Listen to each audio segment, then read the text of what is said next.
നമസ്കാരം. തിരുവനന്തപുരം കാട്ടാക്കടയിൽ ഭർത്തൃ വീട്ടിൽ യുവതിയെ തൂങ്ങി മരിച്ച നിലയിൽ കണ്ടെത്തിയ സംഭവത്തിൽ ഭർത്താവിനും ഭർത്തൃ വീട്ടുകാർക്കുമെതിരെ ഗുരുതര ആരോപണങ്ങൾ. വെള്ളിയാഴ്ച രാത്രി അപർണ മുറി തുറക്കാത്തതിനെ തുടർന്ന് സംശയം തോന്നിയ ഭർത്തൃ വീട്ടുകാർ വാതിൽ ചവിട്ടി തുറന്ന് അകത്ത് കടന്നപ്പോഴാണ് മരിച്ച നിലയിൽ കണ്ടെത്തുന്നത്. ഭർത്താവ് അക്ഷയ് വിദേശത്ത് സൗണ്ട് എഞ്ചിനീയറായി ജോലി ചെയ്യുകയാണ്.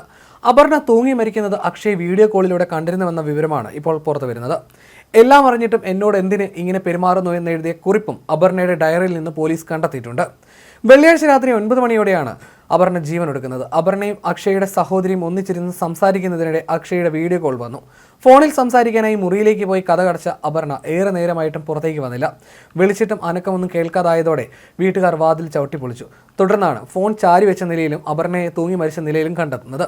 വീഡിയോ കോളിനിടെ തന്നെ അപർണ തൂങ്ങിയായിരുന്നുവെന്നാണ് കുടുംബം പറയുന്നത്. ഇത് കണ്ടിട്ടും ഭർത്താവ് അക്ഷയ് ആരോടും ഇക്കാര്യം പറഞ്ഞില്ലെന്നും ഫോൺ കട്ട് ചെയ്യുകയായിരുന്നുവെന്നും കുടുംബം പോലീസിന് നൽകിയ പരാതിയിൽ പറയുന്നു. ആത്മഹത്യ സ്ത്രീപീഡനവും അക്ഷയുടെ സംശയം മൂലമാണെന്നും പരാതിയിൽ പറയുന്നു. അപർണയുടെ മരണത്തിന് കാരണം ഭർത്താവ് അക്ഷയാണെന്നും കുടുംബം തർപ്പിച്ചു പറയുന്നു. വളരെ കുറച്ച് സ്വർണ്ണാഭരണങ്ങൾ നൽകാനുള്ള സാമ്പത്തിക അവസ്ഥയായിരുന്നു അപർണയുടെ കുടുംബത്തിനുണ്ടായിരുന്നത്. ഇതിനെ ചൊല്ലി ഇരുവരും തമ്മിൽ പ്രശ്നങ്ങൾ ഉണ്ടായിരുന്നതായും കുടുംബം പറയുന്നു.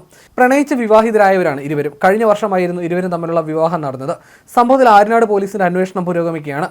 കുര്യാത്തി സ്വദേശിനി ശശിധരൻ നായരുടെയും രമാകുമാരിയുടെയും മകളാണ് അപർണ. അശ്വതിയാണ് സഹോദരി.